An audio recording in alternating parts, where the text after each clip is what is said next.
చేసుకుందాం. స్తోత్రం స్తోత్రం స్తోత్రం స్తోత్రం స్తోత్రం. మహాపరిశుద్ధుడా, ప్రేమగల మా తండ్రి, కృపగల మా యేసయ్య, మీ పరిశుద్ధ నామములు ఎక్కడైనా స్తోత్రాలు. ఈ మధ్యాహ్న కాల సమయంలో మరొక ఆరాధనలో పాలు పంచుకునే కృప మాకు ఇచ్చారు. కొద్ది నిమిషాలు నీ వాక్యాన్ని ధ్యానిస్తూ ఉండగా మా సొంత జ్ఞానం అందించి మీ ఆత్మజ్ఞానం ద్వారా నీ ప్రజలతో మాట్లాడి వినుట వలన విశ్వాసం కలుగుతుంది నాయన. మాలో విశ్వాసాన్ని పెంపొందింపజేయమని యేసు నామమున బట్టి అడుగుచున్నాము తండ్రి, ఆమేన్. పరిశుద్ధమైన బైబిల్ గ్రంథంలో నుంచి 2వ సమూయేలు గ్రంథము 7వ అధ్యాయము 16వ వచనాన్ని మనం చదువుకుందాం. నీ మట్టుకును నీ సంతానమును నీ రాజ్యమును నిత్యము స్థిరమగును, నీ సింహాసనము నిత్యము స్థిరపరచబడను అనేను. దేవుని యొక్క స్తోత్రం. ఈ యొక్క సందర్భాన్ని మనం జాగ్రత్తగా ఆలోచిస్తే, దేవుడు తన సేవకుడైనటువంటి దావీదుతో దేవుడిస్తున్నటువంటి వాగ్దానం. ఈ రోజున మన వాక్య ధ్యానము హెబ్రీ రాసిన పత్రిక 10వ అధ్యాయం 23వ వచనంలో, వాగ్దానము చేసిన దేవుడు నమ్మదగినవాడు. ఈ రోజున మనుషులు మనకు వాగ్దానాలు చేస్తారు, మనుషులు మనకు మాటిస్తూ ఉంటారు. నీ జీవితంలో ఏ ఆపదొచ్చినా నేను నీకు తోడుగా ఉంటానని చెప్పి చాలామంది వాళ్ళ మనసులో ఉన్నటువంటి ప్రేమను వ్యక్తపరచడానికి చాలామంది ఎన్నో రకాలైనటువంటి వాగ్దానాలు మనకు చేస్తూ ఉంటారు. అయితే మనిషి ఆ వాగ్దానాలను నెరవేర్చడానికి 2 ప్రధాన అంశాలు ఉంటాయి. అందులో మొట్టమొదటిది చేయగల సామర్థ్యం, రెండోది నమ్మకత్వం. ఇవి 2 ఒక మనిషిలో ఉంటే తప్ప ఏ మనిషి కూడా ఇతరులకు ఇచ్చినటువంటి మాట నిలబెట్టుకోలేడు. మనం చాలా చూస్తూ ఉంటాం, కొంతమందికి అందరికీ సహకరించాలి, అన్ని విషయాల్లో ముందుండాలి అనే ఆశ అయితే ఉంటుంది. కానీ కలిగి ఉన్నటువంటి పేదరికాన్ని బట్టి, కలిగి ఉన్నటువంటి చాలీచాలన జీతాన్ని బట్టి, కలిగి ఉన్నటువంటి ఆ యొక్క కొంచెము ఉన్న స్థితిని బట్టి సహాయం చేయాలన్నా కానీ సహాయం చేయలేకపోతున్నాము, వాగ్దానం నిలబెట్టుకోలేకపోతున్నామని చెప్పి బాధపడే వాళ్ళు ఉంటారు. మరొక కోవలో మనం చూస్తే, కొంతమంది చేయగల సామర్థ్యం ఉంటుంది, డబ్బు ఉంటుంది, వసతులు ఉంటాయి, చేసే అవకాశాలు ఉంటాయి. కానీ వాళ్ళ జీవితాలలో నమ్మకత్వం అనేది లేకపోవడం వల్ల, లేదా చెయ్యాలనేటువంటి ఆ ప్రేమగల హృదయం మనసులు లేకపోవడం ద్వారా వాళ్ళు ఎవరికి కూడా సహాయం చేయలేరు, వాగ్దానం నిలబెట్టుకోలేరు. అయితే మనం ఆరాధిస్తున్నటువంటి నజరేయుడైన యేసుక్రీస్తు ప్రభువారు ఆయన మాటిచ్చి తప్పిపోయేవాడు కాదు. అందుకని అపోస్తలుడైన పౌలు గారు 10వ అధ్యాయం హెబ్రీ రాసిన పత్రిక 10వ అధ్యాయం 23 అంటున్నాడు కదా, వాగ్దానము చేసిన వాడు నమ్మదగినవాడు. దేవునికి స్తోత్రం, హల్లెలూయా. వాగ్దానం చేసిన వాడు చెయ్యడానికి సమర్థుడు, రెండోది నమ్మకత్వం కలిగిన దేవుడు. పరిశుద్ధమైన బైబిల్ గ్రంథంలో ఆదికాండం నుంచి ప్రకటన గ్రంథం వరకు కూడా వాగ్దానాలన్నింటినీ కూడా మనం చూసినట్లయితే, డాక్టర్ ఎవిరిన్ అనేటువంటి ఆయన ఈ వాగ్దానాలన్నింటినీ కూడా జాగ్రత్త లెక్కపెట్టి పరిశుద్ధమైన బైబిల్ గ్రంథంలో 8810 వాగ్దానాలు అనేవి రాయబడి ఉన్నాయి. ఆ 8810 వాగ్దానాలలో 7487 వాగ్దానాలు మనిషికి దేవుడిచ్చినటువంటి, మానవులకు దేవుడిచ్చిన వాగ్దానాలు. నేను చెప్పినటువంటి ఈ వాగ్దానాలన్నింటిలో కూడా ప్రాముఖ్యమైన వాగ్దానాలు మనం చూసినట్లయితే, జనవరి 1వ తారీఖున అనగా డిసెంబర్ 31వ తారీఖున మనమందరం ఒకడు వాగ్దానాలు తీసుకుంటాం. నీవు నమ్మిక చెప్పి నీకు జరుగునుగాక వాగ్దానం, నిన్ను స్వస్థపరిచే యెహోవా నేనే వాగ్దానం, నీ నోట నా మాటలు ఉంచి నా చేతులను కప్పుకున్నానని వాగ్దానం, నిన్ను ఎన్నడు విడువని ఎడబాయినని వాగ్దానం. ఇలాంటి వాగ్దానాలన్నీ కూడా తీసుకుని మనం ఎంతగానో సంతోషిస్తాం. దేవుడి 2026 సంవత్సరంలో నాకు ఇల్లు ఇస్తానని వాగ్దానం చేశాడు, ఇల్లు దయచేశాడు. 2026 సంవత్సరంలో చక్కగా నా కుమార్తెకి వివాహం అవుతుంది, నా కొడుకు వివాహం అవుతుంది, నాకు మంచి ఉద్యోగం వస్తుంది. ఇలా అనేక మంది దేవుడు వారికి ఇచ్చిన వాగ్దానాలని వాళ్ళ జీవితాల్లో నెరవేరినప్పుడు చాలా సంతోషంగా ఆనందంగా దేవుడు వాగ్దానం చేశాడు, నా జీవితంలో వాగ్దానం నెరవేర్చాడు అని చెప్పి చాలా మంది దేవుడు చేసిన మేలు నిమిత్తమై వాగ్దానాలు బట్టి సంతోషిస్తూ ఉంటారు. అయితే నిజముగా పరిశుద్ధమైన బైబిల్ గ్రంథంలో 8,000 పైకి ఉన్నటువంటి వాగ్దానాలన్నింటిలో కూడా సుప్రీం శ్రేష్టమైనటువంటి విలువైనటువంటిది మానవులకి ఉన్నతమైనటువంటి వాగ్దానం ఒకటి ఉంది. ఆ వాగ్దానము ఆదికాండం 3వ అధ్యాయం 15వ వచనంలో ప్రారంభమైనది. అప్పుడు దేవుడు చెప్పాడు, అప్పుడు ఆదాము అవ్వలు దేవుని యొక్క సృష్టి ధర్మాన్ని పాడు చేసినప్పుడు, చెప్పుడు మాటలు విని దేవుని ప్రేమకు దూరం అయిపోయి దేవుని యొక్క సన్నిధిలో నుంచి ఆ యొక్క ఏదైనా తోట నుంచి త్రోసివేయబడుతున్నటువంటి ఆ సందర్భంలో దేవుడిచ్చిన వాగ్దానం స్త్రీ సంతానంలో ఆ రక్షకుడు పుడతాడని చెప్పి, ఆ రక్షకుడు ద్వారా సమస్త మానవాళికి విమోచన కలుగుతుందని విలువైన వాగ్దానము సృష్టి నాశనమైనప్పుడు, దేవుని యొక్క ప్రణాళికలు నిర్వీమైపోయినప్పుడు ఆదాము అవ్వను ఉద్దేశించి ఒక విలువైన వాగ్దానం చేశాడు. చూడండి, ఆదికాండం 3వ అధ్యాయం 15వ వచనం. మరియు నీకును స్త్రీకిని నీ సంతానముకును ఆమె సంతానమునకును వైరము కలుగు చేదును. దేవునికి స్తోత్రం. ఏంటి వాగ్దానం? నాశనం అయిపోయినటువంటి ఈ యొక్క ఆదామును ఉద్దేశించి అవ్వను ఉద్దేశించి దేవుడిచ్చిన ఉన్నతమైన వాగ్దానం ఏంటి? ఆ వాగ్దానము ప్రపంచ మానవాళికి శ్రేష్టమైన వాగ్దానము. ఆ వాగ్దానం యొక్క నెరవేర్పు నీవు నేను ఆరాధిస్తున్న యేసుక్రీస్తు ప్రభువు భూలోకానికి రావడమే కాకుండా ఆయన గూర్చి యోహాను భక్తుడు మాట్లాడుతున్న మాట, యోహాను శుభవార్త 3వ అధ్యాయం 16వ వచనం మనందరికి కూడా సుపరిచితమైన వాగ్దానము. దేవుడు లోకమును ఎంతో ప్రేమించును కాగా తన అద్వితీయ కుమారుని యందు విశ్వాసం ఉంచిన ప్రతి వాడు కూడా నశించిపోకుండా నిత్య జీవం పొందినట్లుగా ఆయనని భూలోకానికి అనుగ్రహించాను. ఇది అసలు సిసలైన వాగ్దానం. ఇది మనిషి జీవితంలో మనిషికి కావలసిన శ్రేష్టమైన వాగ్దానం. దేవునికి ఇల్లిస్తే ఆ ఇంట్లో నీకు ఆయుష్ 30 సంవత్సరాలు 40 సంవత్సరాలు ఉంటావు. పొలం ఇస్తే 50 సంవత్సరాలు 60 సంవత్సరాల పొలం సేద్యపరుచుకుంటావు. నీకు ఉద్యోగం ఇస్తే కొంతకాలం మాత్రం ఉద్యోగం చేయగలుగుతావు. కానీ దేవుడిచ్చినటువంటి ఈ యొక్క రక్షణ అనే వాగ్దానం, దేవుడిచ్చే ఈ నిత్య జీవం అనే వాగ్దానం సమస్త మానవాళికి అతీతమైనది, సమస్త మానవాళికి శ్రేష్టమైనది. కాబట్టి దేవుడు నా జీవితంలో ఇచ్చిన వాగ్దానం ఎవరైనా కానీ మీ జీవితాల్లో అది ఇచ్చాడు ఇది ఇచ్చాడని మురిసిపోవడం కంటే నీకు నాకు దేవుడిచ్చిన శ్రేష్టమైన వాగ్దానము రక్షణ గూర్చిన వాగ్దానం, నిత్య జీవను గూర్చిన వాగ్దానము, నిత్య నరకం నుంచి తప్పించబడే వాగ్దానము. ఇంతకంటే శ్రేష్టమైన వాగ్దానం మన జీవితాల్లో మరొకటి ఉందని చెప్పి 8,810 వాగ్దానాలలో సుప్రీం మొదటి వాగ్దానము రక్షణ, మొదటి వాగ్దానము విమోచన, మొదటి వాగ్దానము నిత్య జీవము. ఈ వాగ్దానం చేస్తాడు దేవుడు. మనందరూ కూడా నిత్య జీవం ఇస్తాను, మనందరూ కూడా నిత్య నరకును తప్పిస్తాను, మనందరూ కూడా ఉచితంగా రక్షణ ఇస్తానని దేవుడు వాగ్దానం చేశాడు. ఈ వాగ్దానం మన జీవితం నెరవేరడానికి దేవుడు కృప చూపించును గాక. ఈ పరిశుద్ధమైన బైబిల్ గ్రంథంలో వాగ్దానాలు మనం స్వతంత్రించుకోవడానికి ప్రతి మనిషి కూడా మనం ప్రార్థన చేసేటప్పుడు వాగ్దానం ఎత్తుపట్టి ప్రార్థన చేయాలి.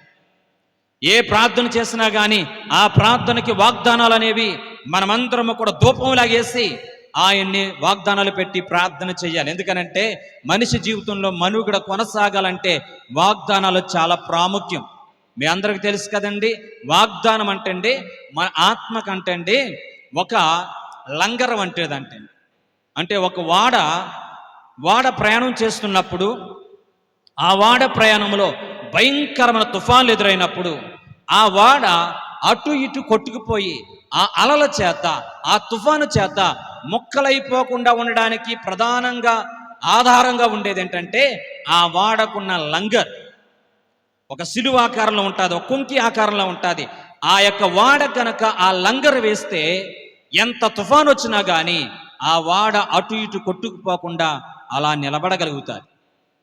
ఈ రోజున దేవుణ్ణి నమ్ముకున్న మనం అందరము కూడా ఎటు గాలేస్తే అటు కొట్టుకుపోతున్నాం. దేవుని వాగ్దానాలన్నీ కూడా మన జీవితాలలో నమ్మలేని స్థితిలో ఉంటున్నాం. ఈ రోజున అనేక మంది విశ్వాస వాడ జీవితం అనేది కొట్టుకుపోవడానికి ప్రధాన కారణము శ్రమలు వచ్చినప్పుడు, బాధలు వచ్చినప్పుడు, ఇబ్బందులు వచ్చినప్పుడు నీ జీవితంలో దేవుని యొక్క వాగ్దానాలని ఒక లంగర్లాగా చేసుకోవాలి. నీ ఆత్మకి వర్ధనింప చేసుకోవాలి.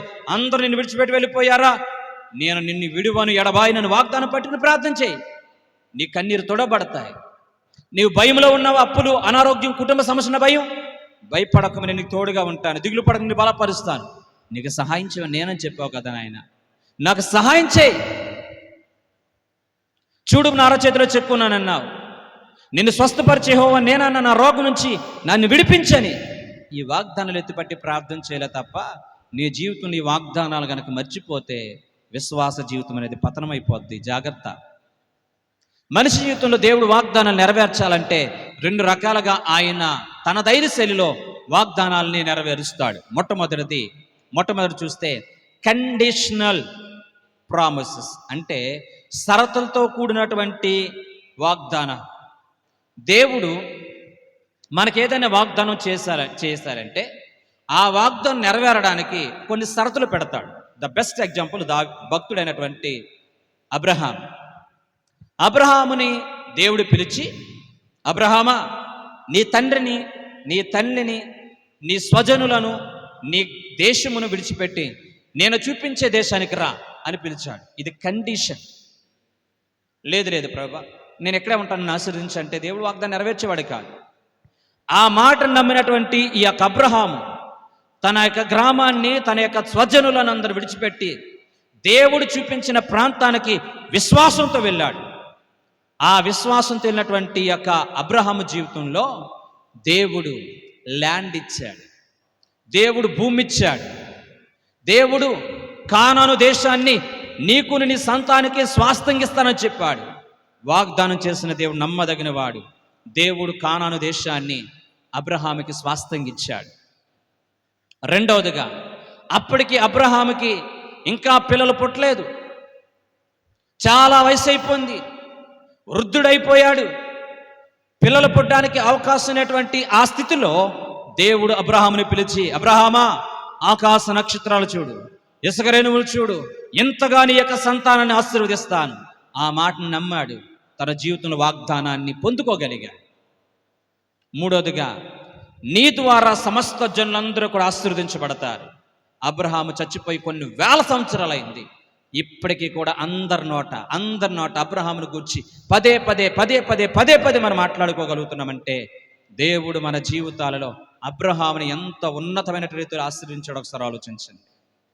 అబ్రహామును దేవుడు వాగ్దానం ఇచ్చినట్లుగానే మంచి ల్యాండ్ ఇచ్చాడు, భూభాగాన్ని, చక్కని సంతానాన్ని ఇచ్చాడు.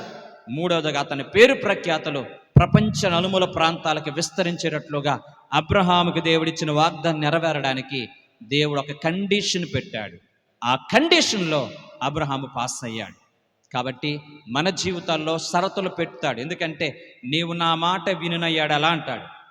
వాగ్దానం మన జీవితంలో స్వతంత్రించుకోవాలి, కానీ దేవుని మాట వినం. నా ఆజ్ఞలు అనుసరించి నడిచిన ఎడల నేను ఇది ఇస్తాను. ఆయన ఆజ్ఞలు అనుసరించి నడవంగానే అది కావాలి. సుఖజీవం కావాలి, శాంతి కావాలి, ఇవి కావాలి. కానీ షరతులతో కొన్ని వాగ్దానం మన జీవితంలో దేవుని నెరవేరుస్తాడు. రెండవదిగా మనం చూసినట్లయితే షరతులు లేని వాగ్దానం. అసలు దేవుడు ఎందుకు ఆశీర్వదిస్తాడో మనకి అసలు అర్థం కాదు. కొన్నిసార్లు ఏ షరతులు పెట్టకుండానే తన కృప చేత, తన ప్రేమ చేత, తన అనురాగం చేత మనకి వాగ్దానాలు చేస్తాడు, వాగ్దానం నెరవేర్చేస్తాడు. ఆ కోవకు చెందిన మనం అందరం కూడా ఏ మంచి లేని మనల్ని, ఏ యోగ్యత లేని మనల్ని, మన బ్యాక్గ్రౌండ్ చూస్తే భయంకరమైనటువంటి బ్యాక్గ్రౌండ్ అయినా కానీ దేవుడు తన కృపతో నడిపించి ఇలా నిలబెట్టి వాడుకున్నాడంటే అన్కండిషనల్, అంటే షరతులతో లేని వాగ్దానాలు మన జీవితం నెరవేరుస్తున్నాడు. ద బెస్ట్ ఎగ్జాంపుల్ దావీదు. ఈ రోజున మనం ధ్యానించేటువంటి 7వ అధ్యాయం, 2వ సమయంలో 7వ అధ్యాయం అంతా కూడా అద్భుతమైనటువంటి చరిత్ర అక్కడ రాయబడి ఉందండి. ఈ 2వ సమూయేలు గ్రంథం 7వ అధ్యాయంలో దావీదుతో దేవుడు మాట్లాడుతున్నటువంటి ఉన్నతమైనటువంటి ఆ మాట, వాగ్దానము అద్భుతంగా ఉంటుందండి. దేవుని యొక్క వాగ్దానము మనిషి యొక్క పనితీరుని బట్టి కాదు, దేవుని యొక్క వాగ్దానము మనిషి యొక్క పరిశుద్ధిని బట్టి కాదు, బ్యాక్గ్రౌండ్ బట్టి కాదు, దేవుని యొక్క కృపను బట్టి, దేవుని యొక్క చిత్తాన్ని బట్టి మన జీవితాల వాగ్దానాలు జరుగుతాయి. దావీదు యొక్క జీవితాన్ని క్షుణ్ణంగా పరిశీలిస్తే, భూతద్దం పెట్టి పరిశీలిస్తే మనకు కనిపించేది, అతడు ఒక అబద్ధికుడు, అతడు ఒక మోసగాడు, అతడు ఒక పాపం చేసినవాడు, అతడు ఒక హత్య చేసినవాడు. ఇవి మాత్రం కనిపిస్తాయి. అయినప్పటికీ కూడా దావీదుని దేవుడు ఆయన ఇస్తున్న వాగ్దానం, నీ సంతానాన్ని నేను స్థిరపరుస్తాను. సౌలుకు దూరం చేసినట్లుగా నా కృప నీకు దూరం చేయను. నీ సంతానంలో ఉన్నటువంటి వ్యక్తులు, వాళ్ళ రాజ్యం తరతరాలు ఉంటుందని చెప్పి వాగ్దానం చేశాడు. అంత మాత్రాన సొలొమోను 40 సంవత్సరాలు ఎక్కువ పరిపాలించాడా? రెహబాము 40 సంవత్సరాల కంటే ఎక్కువ పరిపాలించాడా? లేదే. భయంకరమైనటువంటి వ్యక్తులుగా వాళ్ళు మారిపోయారు. చాలా దేవునికి వ్యతిరేకంగా వాళ్ళు ప్రవర్తించారు, దుర్మార్గంగా ప్రవర్తించారు, దేవుని గాయపరిచారు, దేవుని బాధ పెట్టారు. అయినప్పటికీ కూడా దేవుడు తనకి సేవకుడైనటువంటి దావీదుకి ఇచ్చిన వాగ్దానాన్ని ఆయన మీరలేదే. ఎవరిని గుర్చే వాగ్దానం చేయబడింది, ఎవరిని ఉద్దేశించి వాగ్దానం చేయబడింది అని మనం చూస్తే, మనం ఆరాధిస్తున్న యేసుక్రీస్తు ప్రభు వారి యొక్క రాజ్యమును గురించి, మనం ఆరాధిస్తున్న యేసుక్రీస్తు ప్రభు వారు దావీదు వంశంలో జన్మిస్తాడని, ఆయన ఏ విధముగా ఈ లోకానికి ప్రపంచమంతటినీ కూడా ఆయన ప్రేమ రాజ్యాన్ని స్థాపిస్తాడని, తన సింహాసనాన్ని ఏ విధముగా స్థిరపరుస్తాడనే వాగ్దానము కొన్ని వేల సంవత్సరాల క్రితమే రాయబడి ఉంది. ఇది అన్కండిషనల్ ప్రామిసెస్, అనగా షరతులు లేనటువంటి కృపతో వాగ్దానాలు నెరవేర్చడం. మనమందరం ఈ కోవకు చెందిన వాళ్ళమే. మనందరూ కూడా ఒక బ్యాడ్ చరిత్ర ఉంటుంది వెనకాల. మనమందరము కూడా రక్షించబడ్డానికి, వాగ్దానం పొందుకోవడానికి అనర్హులమైన మనల్ని దేవుడు తన కృపతో నడిపించున్నాడనే విశ్వాసాన్ని ప్రతి ఒక్కరూ కలిగి ఉండండి. నీ భక్తి కాదు, నీ శక్తి కాదు, నీ జ్ఞానం కాదు, నీ పరిశుద్ధత కాదు, నీవు కలుగున యథార్థత కాదు, కేవలం కృప, దేవుని యొక్క మంచితనం, దేవుని యొక్క ఉన్నతమైన స్వభావం, అంతే తప్ప మన యోగ్యత కాదనే విషయాన్ని గమనించండి. పరిశుద్ధమైన బైబిల్ గ్రంథంలో దేవుడు అనేక సందర్భాలలో ఎలా వాగ్దానాలు చేశాడో చిన్నగా మనం త్వరగా నేర్చుకుని ముందుకు వెళ్ళే ప్రయత్నం చేద్దాం. ఆదికాండము 9వ అధ్యాయం 11వ వచనాన్ని మనం చూద్దాం. ఆదికాండము 9వ అధ్యాయం 11వ వచనంలో మీకు అందరికీ సుపరిచితం వర్తమానమే కాబట్టి అందరూ కూడా జాగ్రత్త ఇంటికి వెళ్ళిన తర్వాత చదవడానికి ప్రయత్నించేయండి. ఓకేనా? నేను మీతో నా నిబంధన స్థిరపరిచేది, సమస్త శరీరులు ప్రవాహ జలముల వలన ఇక లయపరచబడ. దేవునికి స్తోత్ర, హల్లెలూయా. అయితే నోవహు దినాలలో ప్రజలందరూ కూడా భయంకరమైనటువంటి స్థితిలో ఉన్నారు. దుర్మార్గం అనేది విస్తరించిపోయింది. మనుషులు భయంకరంగా ప్రవర్తిస్తూ ఉంటున్నారు. దేవుని మాట వినేవారు లేరు. అటువంటి భయంకరమైన పరిస్థితుల్లో దేవుని యొక్క ఉన్నతమైన కృప ఎంతోగానో నోవహు మీద ఉండి ఎంతో సువార్త ప్రకటించినప్పటికీ కూడా ఏ ఒక్కరూ కూడా వినడానికి చెవి ఒగ్గలేని పరిస్థితి. అలాంటి సందర్భంలో దేవుడు భయంకరంగా 40 రాత్రులు 40 పగలు ప్రచండమైన వర్షం వచ్చి భూమి మీద ఉన్నటువంటి సమస్త దుర్నీతి అంతా కూడా తుడిచిపెట్టబడింది. అప్పుడు దేవుని యొక్క మనస్సు నొచ్చుకుని నోవహుతో ఉన్నటువంటి పిల్లలతోనూ సర్వ శరీరులతో దేవుడు ఏమైనా వాగ్దానం చేశాడు. ఏ నిబంధన స్థిరపరిచాడంటే, ఇక మీదట సర్వ శరీరులను ఈ యొక్క జలప్రలయము ద్వారా నేను లయపరచను. ఇది వాగ్దానం. రెండోదిగా మనం చూసినట్లయితే యెహోషువ 1వ అధ్యాయం 3వ వచనంలో భయముతో ఉన్నటువంటి యెహోషువతో దేవుడు మాట్లాడుతున్న వాగ్దానం, భయపడద్దు, దిగులు పడద్దు, నిబ్రం కలిగి ధైర్యంగా ఉండు. నా సేవకుడైన మోషేతో నేను చెప్పినట్లుగా నీవు అడుగుపెట్టు ప్రతి స్థలమును మీకు ఇచ్చేదను. ఇది వాగ్దానం. మూడోదిగా మనం చూసినట్లయితే యెషయా గ్రంథం 53వ అధ్యాయం. యెషయా గ్రంథము యేసు ప్రభు వారి యొక్క జననానికి ముందు 750 సంవత్సరాల క్రితమే రాయబడి ఉంది. యెషయా గ్రంథాన్ని మినీ బైబిల్ అంటారు. 66 పుస్తకాలు కలిగినటువంటి ఈ బైబిల్ని, ఈ యొక్క యెషయా గ్రంథాన్ని మినీ బైబిల్ అంటారు. యేసు ప్రభు వారి యొక్క జననను గూర్చి, యేసు ప్రభు వారి యొక్క మరణాన్ని గూర్చి చక్కగా ప్రవచనాత్మకంగా ఈ యొక్క యెషయా గ్రంథకర్త వివరించాడు.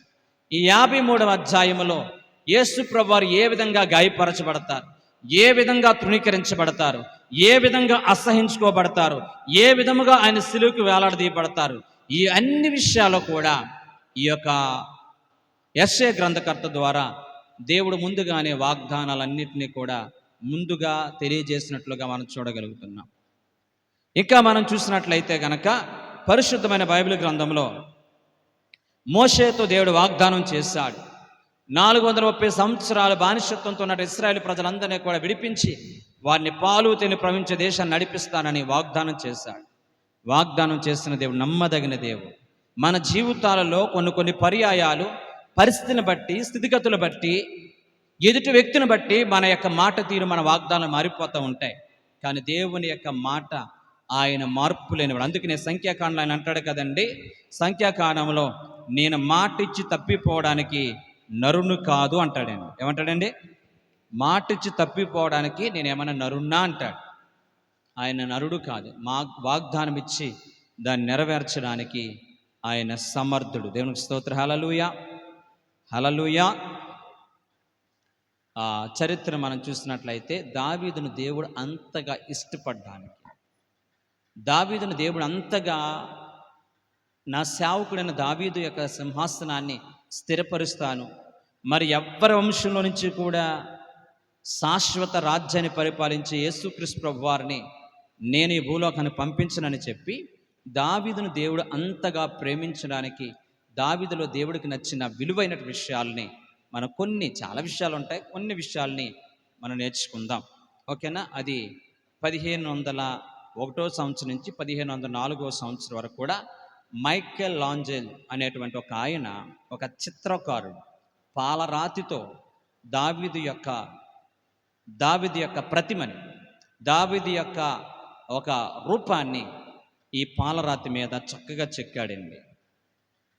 ఇది ఇప్పటికీ కూడా ఇంగ్లాండ్ దేశంలో ఫ్లోరెన్స్ అనేటువంటి ప్రాంతంలో ఈ యొక్క మైకేల్ లాంజెల్ అనేటువంటి ఆయన, ఇటలీ దేశానికి సంబంధించిన ఒక చిత్రకారుడు, దావీదు యొక్క పటాన్ని, దావీదు యొక్క ముఖ రూపాన్ని, దావీదు యొక్క పరిస్థితిని, గొలియాతు మీదకి యుద్ధానికి వెళ్ళి విజయంతో తిరిగి వచ్చినటువంటి, రోషం లేనటువంటి, రోషం కలిగినటువంటి దావీదు, సున్నత లేనటువంటి యొక్క ఫిలిస్తీయుడు ఎవడో జీవంగల దేవుణ్ణి దూషించడానికి అని చెప్పి గొలియాతు మీద యుద్ధానికి వెళ్తున్నటువంటి ఆ యొక్క రూపాన్ని చక్కగా ఈ యొక్క మైకేల్ లాంజెల్ అనేటువంటి ఆయన చక్కగా ఆయన యొక్క పటాన్ని చిత్రీకరించాడు. నేను ఎందుకు చెప్తున్నానంటే, దావీదు చనిపోయి కొన్ని వేల సంవత్సరాలప్పటికీ కూడా ఎందుకు దావీదుని దేవుడు అంతగా ప్రేమించాడు? దావీదులో ఏ లోపాలు లేవా? దావీదులో ఏ తప్పులు లేవా? అయినప్పటికీ కూడా ఎందుకు దావీదు పట్ల దేవుడు ఎనలేనటువంటి వాగ్దానం, స్థిరమైన వాగ్దానం, శాశ్వతమైన వాగ్దానాన్ని ఎందుకు చేశాడు అని మనం చూస్తే, ఈ 2వ అధ్యాయం 2వ సమూయేలు గ్రంథం 7వ అధ్యాయం మొదటి నుంచి కొన్ని విషయాలు మనం చదువుకున్నట్లయితే, రాజ్యం స్థిరంగా ఉంది. దావీదు యొక్క రాజ్యం, యెహోవా నలుదిక్కుల అతనికి శత్రువుల మీద అతనికి విజయం ఇచ్చి అతనికి నెమ్మది కలుగు చేసిన తర్వాత, రాజు తన నగర యందు కాపురం ఉండి నాతాను ప్రవక్తను పిలవనంపి, నేను దేవదారు మ్రానుతో కట్టి నగర యందు వాసము చేయుచుండగా దేవుని మందిరము డేరాలో నిలుచున్నది అనగా, నాతాను యెహోవా నీకు తోడుగా ఉన్నాడు, నీకు తోచినదంతా నెరవేర్చమని చెప్పాడు. Okay, right. రాజు దావీదు మహారాజుగా ఉన్నాడు. దావీదు మహారాజుగా ఉన్నటువంటి ఆ దినాలలో దేవుడు రాజు అయినటువంటి దావీదుకి సహాయం చేసిన కారణాన్ని బట్టి నలుదిశలా కూడా శత్రులందరినీ కూడా జయించి ఇప్పుడు సమాధానంగా ఉన్నాడు. ఎప్పుడైతే సమాధానంగా కూర్చున్నాడో దావీదుకు ఒక ఆలోచన వచ్చింది. అరే, నేను దేవదారు వృక్షముతో తయారు చేయబడినటువంటి ఇంత చక్కని గృహములో నేను సేద తీర్చుకుంటున్నాను, సుఖముగా ఉన్నాను. అరే, దేవుని యొక్క మందసం, దేవుని యొక్క మందిరం గుడారంలో ఉంది. నాకు చాలా గిల్టీ ఫీలింగ్, చాలా బాధ అనిపిస్తుంది. కాబట్టి నేను దేవుని కొరకు ఏదైనా చేయాలి, దేవుని మందిరాన్ని నిర్మించాలి అని చెప్పి తన హృదయంలో ఆలోచన వచ్చింది. ఎప్పుడైతే తన హృదయంలో ఆలోచన వచ్చిందో, డబ్బు పెట్టేవాడిని నేను, కట్టించేవాడిని నేను, రాజుని నేను, ఆ సేవకు చెప్పవలసిన పని ఏముంది అని అనుకోలేదు. వెంటనే సమూయేలు ప్రవక్త తర్వాత ప్రవక్తగా ఉన్నటువంటి నాతాను అనేటువంటి దైవ సేవకుని పిలిపించి అక్కడ కూర్చొని, అయ్యా దైవజనుడా, నాకు ఒక ఆశ ఉందయ్యా. నేనేమో ఇంత చక్కని భోగభాగ్యాలతో కూడినటువంటి ఇళ్ళలో నేను జీవిస్తున్నాను. ఆ దేవుని యొక్క మందిరాన్ని, దేవుని యొక్క గుడారాన్ని చూసినప్పుడు నా హృదయంలో ఎనలేనటువంటి బాధ వస్తుంది. నేను దేవుని కొరకు ఏదన్నా చెయ్యాలి, దేవుని మందిరం కొరకు నేను ఏదైనా చెయ్యాలి, నేను కడదామనుకున్నానంటే దేవుడు నీకు తోడుగా ఉన్నాడు, నీకు ఏది తోచిందో అది చెయ్యి అని చెప్పి దైవ సేవకుడు వెళ్ళిపోయాడు ఇంటికి. అలా దైవ సేవకుడు ఇంటికి వెళ్ళిపోయాడు. దీన్ని బట్టి మనం ఏం నేర్చుకోవాలంటే, నీ జీవితంలో దేవుని పట్ల, దేవుని సన్నిధి పట్ల, దేవుని పరిచర్య పట్ల నీకు నాకు ఒక భారం ఉండాలండి. నీకు నాకు ఒక బాధ్యత ఉండాలి. ఈ పరిస్థితి సౌలుకి రాలేదు. ఈ పరిస్థితి పరిశుద్ధమైన బైబిల్ గ్రంథంలో ఉన్నటువంటి అనేక మంది వ్యక్తులకి రాలేదు, న్యాయాధిపతులకు రాలేదు. అనేక మంది వాళ్ళ స్వార్థాలు బట్టి వాళ్ళ యొక్క సుఖ సౌఖ్యాలను అనుభవించారే కానీ మందసమును గూర్చిన అవగాహన ఎవరికి లేదు. ఏలి పిల్లలు కానీ ఈ మందసాన్ని గూర్చి ఆలోచించేటువంటి నాదుడు లేడు. కానీ దావీదు మాత్రం నిర్మోహమాటంగా నేను మంచిగా బ్రతుకుతున్నాను, కానీ దేవుని మందిరం పట్ల భారము నన్ను భక్షిస్తుంది, దేవుని మందిరం కూర్చున్న వేదన నన్ను గాయపరుస్తుంది, మందిరంలో ఉన్నటువంటి సరైన వసతులు లేవు, మందిరంలో సరైనటువంటి పరిస్థితులు లేవు అని భారము బాధ్యత దావీదు గుండెల్లో ఉండిపోయింది. సేవకుని పిలిపించాడు, అది చేయాలనుకున్నాడు. తన ఆలోచనలన్నీ కూడా సేవకుడు చెప్పాడు. చూడండి, ఒక సేవకుడికి దావీదుకు ఉన్నటువంటి ఉన్నతమైన ఔన్నత్యం ఎంత గొప్పదో చూడండి. దేవుని గౌరవించేవాడు సేవకుని గౌరవిస్తున్నాడు, సేవకుని గౌరవించేవాడు ఆటోమేటిక్ దేవుని గౌరవిస్తున్నాడు. నేను రాజుని కదా, నేను చేసిందే వేదం అనుకోలేదు, సేవకుడితో మాట్లాడుతూ దేవునితో అడుగుని. ఇది క్రమం. ఎందుకు ఈ రోజున దైవ సేవకులు దేవుడు నీకు నాకు కూడా ప్రతినిధిగా పెడతారు? నష్టపోయిన తర్వాత వచ్చి నా కోసం ప్రార్థన చేయండి అనడం గురించి కాదు. నష్టంలోకి వెళ్ళకముందే ప్రతిదీ కూడా దైవిక ఆలోచన ప్రకారంగా దైవ సేవకునితో అనుబంధం అనేది క్రైస్తవ సంఘానికి ఎంతో శ్రేష్టమైనది. దావీదు అదే నేర్పిస్తున్నాడు మనకి. కూర్చుని పెట్టాడు, సేవకుడు చాలా సంతోషించాడు. వెళ్ళిపోయి సేవకుడు పడుకున్నాడు. సేవకుడు నాతాను ప్రవక్త పడుకోగానే దేవుని యొక్క స్వరము ఈ నాతాను ప్రవక్త ప్రత్యక్షమే అంటున్న మాట చూడండి. ఆ రాత్రి యెహోవాకు నాతానుకు ప్రత్యక్షమే సెలవిచ్చినదేమనగా, నీవు పోయి, ఆ రాజైన దావీదు అనలేదండి, నా సేవకుడగు దావీదుతో ఇట్లనము. ఏమంటున్నాడండి? నా సేవకుడైన దావీదుతో ఇట్లనము, నా సేవకుడైన దావీదుతో ఇలా చెప్పు, యెహోవా నీకు ఆజ్ఞాపించినదేమనగా, నా నివాసముగా ఒక మందిరం కట్టింతురా. ఐగుప్తులో నుంచి నేను ఇశ్రాయేలును రప్పించి నాటి నుంచి నేటి వరకు మందిరంలో నివసింపక డేరాలోని గుడారంలో నివసించి సంచరించి తిని, ఇశ్రాయేలుతో కూడా నేను సంచరించిన కాలమంతయు నా జనులను పోషించుడిని నేను ఆజ్ఞాపించిన ఇశ్రాయేలు గోత్రం ఎవరితోనైనా దేవదారు మైన మందిరం ఒకటి మీరు నాకు కట్టింపపోతారని నేను అడిగానా అని చెప్పి, నీవు నా సేవకుడు దావీదు ఎలాగో చెప్పిన సైన్యాధిపతికి యెహోవా నీకు సెలవిచ్చినదేమనగా, గొర్రెల కాపులోనున్న నిన్ను గొర్రెల దొడ్లో నుంచి తీసి ఇశ్రాయేలును నా జనుల మీద అధిపతిగా నియమించి, నువ్వు పోయిన చోటల్లా నీకు తోడై ఉండి నీ శత్రులందరినీ ఎదుట నిలవకుండా నిర్మూలన చేసి లోకములోని గనులు అయిన వారికి కలుగున పేరు నీకు కలుగు చేస్తున్నాను. మరియు నీ ఇశ్రాయేలు నా జనులు ఇక కదిలింపబడకుండా తన స్వస్థల మంది నివసించినట్లు దాని యందు వారి నాటి పూర్వము ఇశ్రాయేలు నా జనుల మీద నేను న్యాయాధిపతులు నియమించిన తర్వాత జరిగినట్లుగా వచ్చినట్లు దుర్బుద్ధి గల జనులను ఇక వారిని కష్టపెట్టకున్నట్లు చేసి నా శత్రువుల మీద నీకు జయమిచ్చి నీకు నెమ్మది కలుగు చేస్తున్నాను. మరియు యెహోవా నాకు నేను నీకు తెలియజేయనదనగా నేను నీ సంతానమును కలుగు చేయుదును. నీ దినములు సంపూర్ణ నువ్వు నీ పితరులతో కూడా ఎదిరించిన తర్వాత నీ గర్భం నుంచి వచ్చి నీ సంతని హెచ్చించి రాజ్యమును అతన్ని స్థిరపరిచేదను. ఎవరి గురించి ఈ మాట రాయబడి ఉంది? ఏ వాగ్దానం చేస్తున్నాడు? దావీదు భక్తుడితో దేవుడు చెప్తున్న మాట ఏమని చెప్పమన్నాడంటే, నా సేవకుడైన దావీదు చెప్పు, తనకొకసారి జ్ఞాపకం చేయి. గొర్రెల వెంబడి తిరిగేటువంటి దావీదు, కుటుంబాల్లో కూడా గౌరవం లేని దావీదు, ఎవరి ప్రేమను నోచుకునే దావీదు, సొంత సజనుల చేత ద్వేషించబడిన దావీదు, గొర్రెలు మేపుకుంటూ ఒక అనామికుడు ఉన్న దావీదుని నేను ప్రేమించి ఆ గొర్రెల దొడ్లో నుంచి దావీదుని హెచ్చించి ఇశ్రాయేలు మీద సింహాసనం మీద కూర్చుని పెట్టాను. ఇది ఎప్పటికీ మర్చిపోలే దావీదు పదే పదే తన కీర్తనలో పాడుకున్నాడు, ఇంతగా నన్ను హెచ్చించడానికి నేను ఏ పాటి వాడిని ఆయన, నా సంతానం నా గోత్రం ఏ పాటిది, ఇంతగా నన్ను హెచ్చించడానికి అని చెప్పి దావీదు తన వ్యక్తిగత జీవితం ఎప్పుడూ కూడా తన స్థితి తన గతిని మర్చిపోలేదు. ఫస్ట్ దేవుని మందిరం పట్ల ఉన్నతమైనటువంటి కాంక్ష, నేను చిరకాలము దేవుని మందిరం నివసించాలని ఆశ, దేవుని మందిరానికి వెళ్ళాలనేటువంటి తృష్ణ దావీదు కలిగి ఉన్నాడు. రెండవది, దావీదు తన యొక్క వెనకటి జీవితాన్ని ఎప్పుడూ కూడా మర్చిపోలేదు.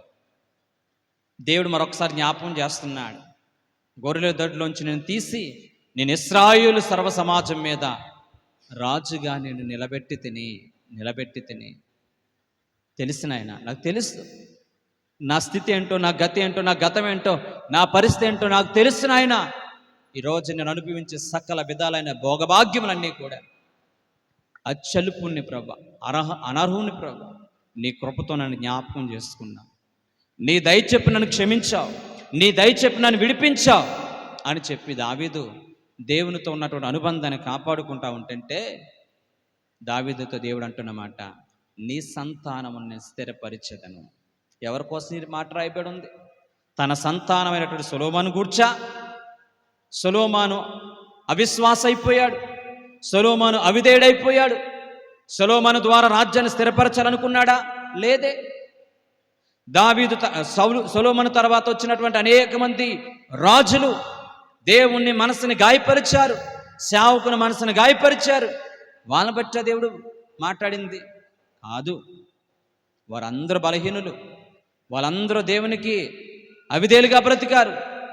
కానీ మనం ఆరాధిస్తున్నటువంటి యేసుక్రీస్తు ప్రభువారు, మనమందరము కూడా కొనియాడుచున్నటువంటి యేసుక్రీస్తు ప్రభువారు, ఆయన దావీదు వంశంలో పుట్టడానికి, దావీదు వంశంలో ఆయన జన్మించడానికి, దావీదు వంశంలోంచి ఆయన ఉద్భవించడానికి, ఆయన సింహాసనము శాశ్వతమైన సింహాసనముగా యుగ యుగాలు కూడా ఆయన ప్రేమ రాజ్యాన్ని స్థాపించడానికి మహారాజుగా, రాజులకు రాజులుగా, ప్రభులకు ప్రభుడుగా ఆయన ఈ లోకానికి ప్రేమ సామ్రాజ్యాన్ని స్థాపించడానికి ఆయన ఈ లోకానికి దావీదు సంతతిలో నుంచి ఆ రోజున దావీదుతో దేవుడు ఏ విధముగా నీ రాజ్యము శాశ్వత రాజ్యముగా నేను స్థిరపరచబోతున్నానని ఆయన చెప్పిన వాగ్దానము మనం ఆరాధిస్తున్న యేసుక్రీస్తు ప్రభు వారితో ఫుల్ఫిల్ అయింది, సంపూర్తి అయింది, నెరవేర్చబడింది.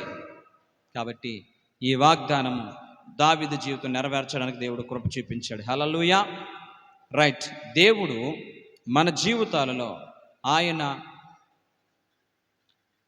ఇదే మాట భక్తుడైనటువంటి సొలొమోను కూడా 2వ దినవృత్తాంతముల గ్రంథము 6వ అధ్యాయము 14 నుంచి 16 వచనాలు.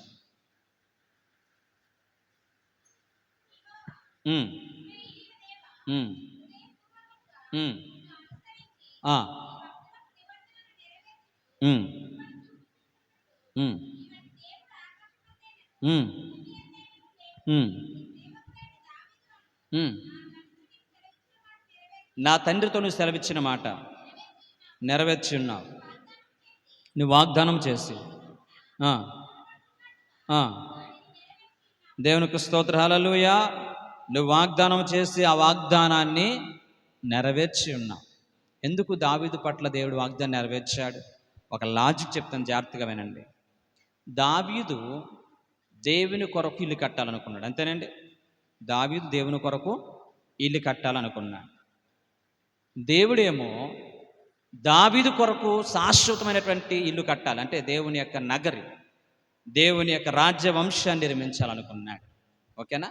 మనము దేవుని పని కొరకు ఒక అడుగు ముందుకేస్తే దేవుని కొరకు చేసే పనులు ఎంత గొప్పగా ఉంటాయో తెలుసండి. ఎంత గొప్ప లాజిక్ చూడండి. దావీదు నేను రాజుని అయిపోయిన కదా, రేపమ్మో చచ్చిపోయి నాకెందుకు ఇలా నా ఇల్లు కట్టుకున్నాను అనుకోలేదు.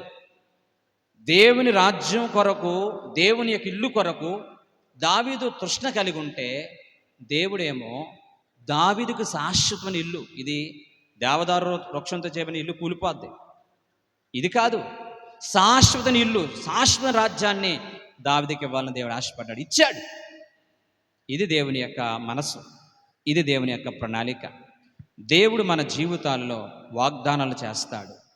దేవుడు మన జీవితాలు వాగ్దానం చేయడానికి ఆయనకి సమర్థుడు, దాన్ని నెరవేర్చడానికి ఆయన నమ్మకస్తుడు. దేవుని యొక్క వాగ్దానాలు మన జీవితాలు నెరవేరడానికి పరిశుద్ధమైన బైబిల్ గ్రంథంలో కొన్ని విషయాల్ని మనం త్వరగా నేర్చుకోవడానికి ప్రయత్నం చేద్దాం. యెహోషువ గ్రంథము 6వ అధ్యాయము 7 నుంచి 20 వచనాలు మీరు ఇంటికి వెళ్ళిన తర్వాత చదవడానికి ప్రయత్నించండి. యెహోషువని దేవుడు పిలిచి వాగ్దానం చేశాడు. యెహోషువని పిలిచి దేవుడు వాగ్దానం చేసి, యెహోషువ, నీవు నేను చూపించిన వాగ్దాన దేశానికి వెళ్ళాలంటే కానాను దేశాన్ని జయించాలి. ఈ కానాను దేశం చుట్టూ కూడా భయంకరమైనటువంటి గోడలు, ఎరుకో పట్టణాన్ని జయించే ఎరుకో గోడలు ఉన్నాయి. ఆ ఎరుకో గోడలను కూల్చాలంటే నువ్వు నా వాగ్దానం నమ్మాలి. ఏం వాగ్దానం చేశాడు, ఏం చెప్పాడు, ఏం ప్రణాళిక చేశాడు అని మనం చూస్తే, నీవు ఖచ్చితంగా ఎరుకో గోడలను కూల్స్తావు అనేది నమ్మాలి. నమ్మడే లేదా? నమ్మాలి. 6 రోజుల పాటు ఆ ఎరుకో గోడల చుట్టూ కూడా స్తుతి చేసుకుంటూ సైలెంట్గా తిరిగాడు. 7వ రోజున 7 సార్లు 7 మంది ప్రధాన యాజకులు బూరలు ఊదుచుండగా ఆ ఎరుకో గోడలన్నీ కూడా ఏమైపోయినాయండి? కూలిపోయినాయి లేదా? అంటే దేవుని యొక్క వాగ్దానం నెరవేర్చబడాలంటే మనకి ఏముండాలని? విశ్వాసం ఉండాలి.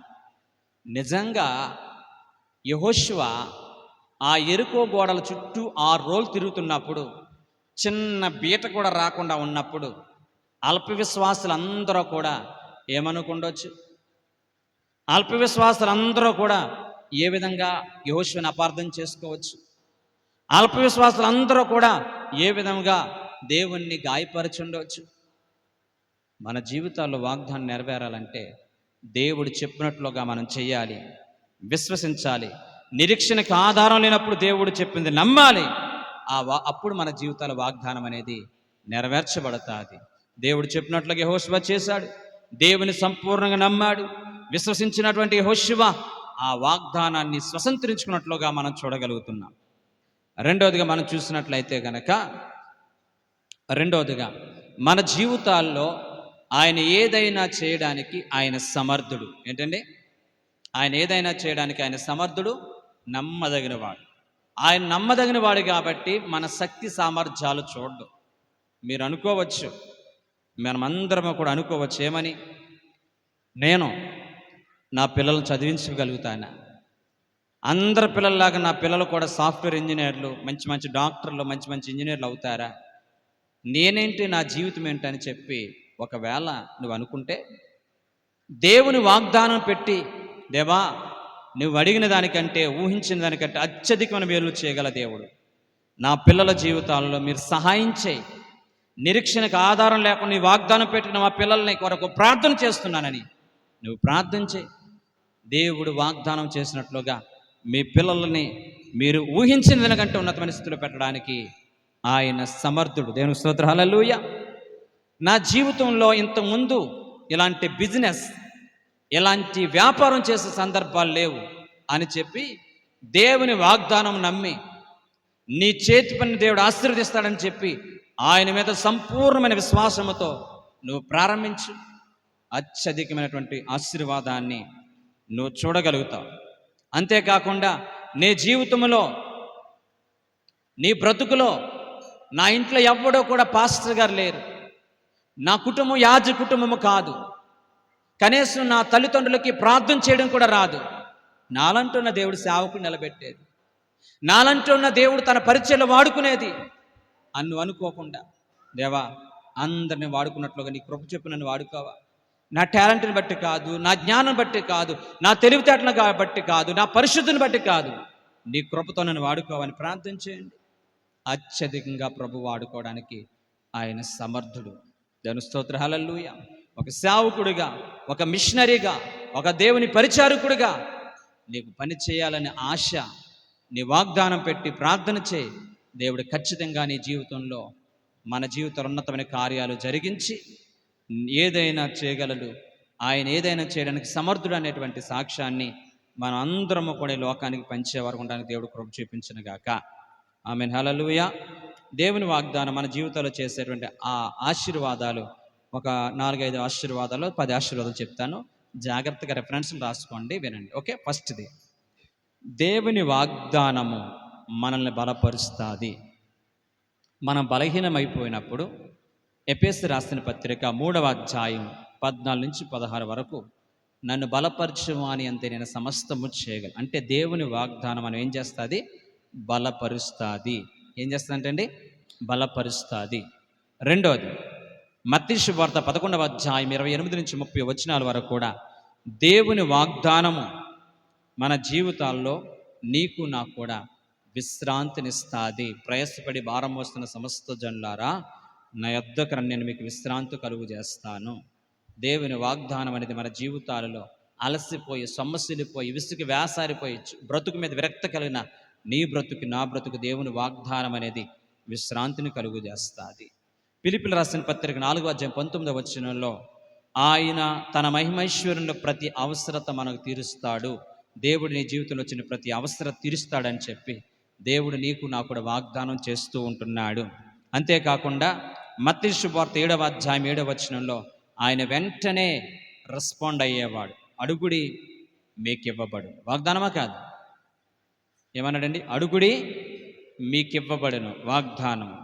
రోమీయులకు రాసిన పత్రిక 8వ అధ్యాయం 28వ వచనంలో మనం చూస్తే, ఆయన తన సంకల్పం చెప్పిన మన జీవితాలలో ప్రతి ఆశీర్వాదమును, మంచి ఈవులను ఆయన మనకి అనుగ్రహించును. మత్తయి సువార్త 28వ అధ్యాయము 20వ వచనంలో, సదాకాలం నీవితో ఉండేది. అయిన వారిని కోల్పోయినప్పుడు, ప్రేమించిన వాళ్ళని దూరం చేసుకున్నప్పుడు ఖచ్చితంగా ఈ వాగ్దానం మన జీవితాలు ఎంతో ఆదరణిస్తుంది అండి. సదాకాలం. చదవండి ఆ మాట. మత్తయి సువార్త 28వ అధ్యాయం 20వ వచనం.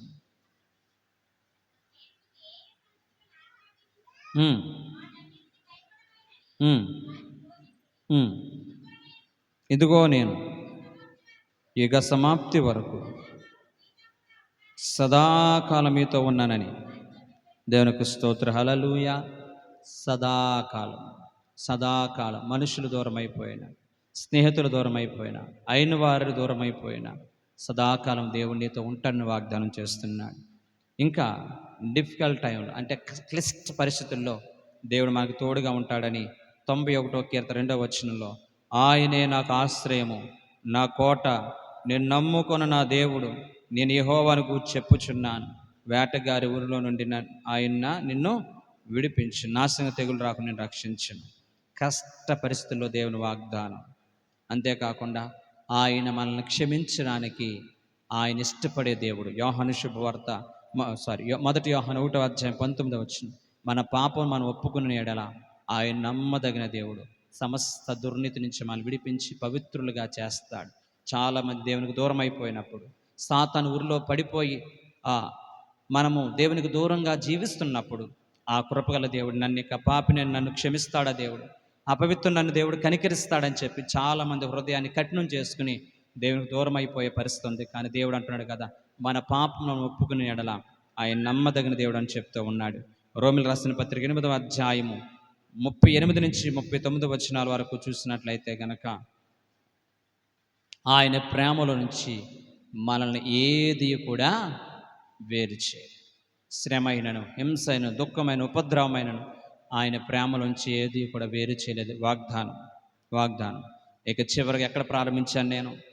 దేవుడు లోకం ఎంతో ప్రేమించాడు, కాగా తన అద్వితీయ కుమారుని విశ్వాసం ప్రతి వాడు నిత్య జీవం పొందినట్లుగా మనకి మన కొరకు ఆయన అనుగ్రహించానంటాడు. అంటే మనకి నిత్య జీవం ఇస్తాను వాగ్దానం చేస్తాడు. ఈ వాగ్దానాలన్నీ కూడా మన జీవితం నెరవేర్చుకొని ఆయన నిత్యం నీకు తోడుగా ఉంటాడని, నీ అవసరాలన్నీ తీరుస్తాడని, ఆయన ప్రేమలోంచి ఏది వేరు చేయదని, ఆయన నిన్ను నన్ను కూడా ఆయన కృప చెప్పిన మన జీవితాల్లో ఏది అడిగినా ఇస్తాడని, ప్రతి అవసరం తీరుస్తాడని, బలపరుస్తాడని, ఈ వాగ్దానాలన్నీ మన జీవితాల్లో నెరవేరినట్లుగా ప్రభు మనందరికీ సహాయం చేయను గాక. ఆమేన్. ప్రార్థన చేస్తుందరూ కూడా మోకరించండి. అందరూ కూడా తలలు వంచి ప్రార్థన చేసుకుందాం. మమ్మల్ని మిక్కిలిగా ప్రేమించిన మా ప్రియ పరలోకపు తండ్రి, వాగ్దానం చేసినవాడు, నమ్మదగినవాడు, నీ వాగ్దానం మా జీవితం నెరవేర్చి నీ వాగ్దానము కొరకు కనిపెట్టి ప్రార్థన చేసే కృప మాకు అనుగ్రహించమని. దావీదు ఏ విధముగా, అయ్యా నా తండ్రి, నీ సన్నిధిలో నీతో ఒక నిబంధన చేసుకున్నాడు, ఏ విధముగా తన జీవితంలో దేవుని మందిరం కట్టాలనే ఆలోచన కలిగిన ఆ యొక్క దావీదుకి నీవు శాశ్వత రాజ్యాన్ని కట్టించావు తండ్రి. దావీదు పేరు చెరగనటువంటి రాజ్యాన్ని కట్టించావు తండ్రి. అదే దేవుని యొక్క రాజ్యం. దావీదు వంశంలోనే ఒక రక్షకుడు పుడతాడని ఆ వాగ్దానాన్ని దావీదు పట్ల నెరవేర్చావు తండ్రి. మా జీవితాల్లో కూడా ఈ వాగ్దానం ఎత్తిపెట్టి ప్రార్థన చేసే కృప అనుగ్రహించమని, ఈ శబ్దనంతరం ద్వారా ఎందరైతే వాక్యం వింటున్నారో వారందరూ కూడా చక్కగా వాక్యాన్ని గ్రహించే జ్ఞానం ఇమ్మని యేసు నామమున బట్టి అడుగుచున్నాం తండ్రి. Praise the lord.